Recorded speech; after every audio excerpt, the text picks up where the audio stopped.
ready for this?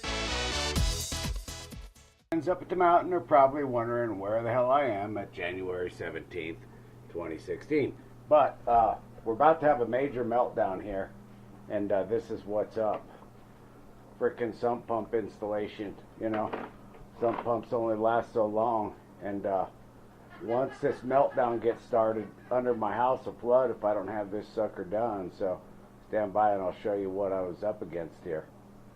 For this job, I got the work onesie on, man. You know, actually this is a really killer Air Force suit, actual, you know, from the Air Force, blah blah. But anyway, so but you kind of like my my work onesie. If I get her dirty, I can wash her. This is the old unit here, and doggone, the motor still works, but the dang switches, man, the switches go out. So don't want to get caught with my pants down. I already got some standing water in there, not nearly enough to, you know, start flooding under the house yet. But if I don't do this and she starts coming down, oh man, I'm in big trouble. And we're talking major meltdown about to occur. Stand by. And I mean, holy crap, man. Look at all this snow I got. Man, I got a lot. Stand by. So I had to dig out the hole, see? So at any rate, I had to dig all the snow, yeah. I had to dig all this snow out so I could get into the hatch. And you see we've already got some standing water down in the drain. And you see that gravel and that rock around there? That extends the entire length of my place here on both directions.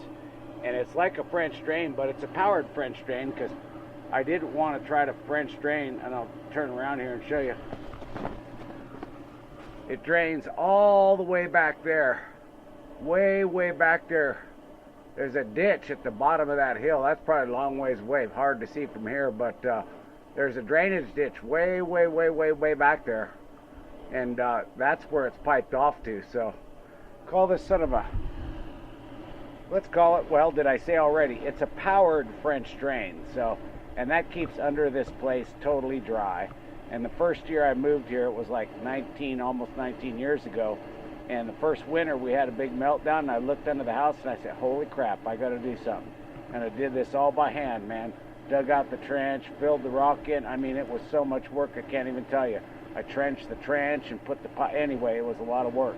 But it works freaking awesome when it's working, so now we're going to make it work. Okay, looks like mission accomplished. I got her done.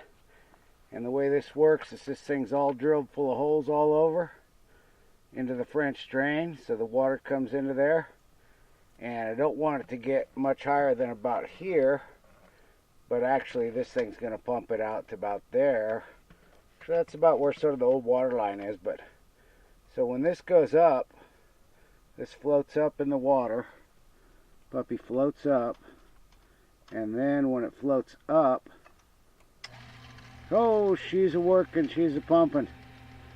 Then she's going to pump that water out down to the old ditcheroo, assuming the pipe ain't frozen out there at the end. But probably not now, but it could be. But when it warms up, it'll thaw. And then when the water goes down, boom, she stops. Okay, I'm stoking. I don't know if I'm going to go ski or not, because I still probably need to do some snow blowing. I got a lot of snow out around the deck and places I could, you know, anyway, I got work to do still. Okay, catch me all a while ago. There it is. Okay, so I got the big gun out to do a little work. Haven't used the big gun all season yet, but there she is. So I'm going to aim it at me a little bit. Check this bad boy out.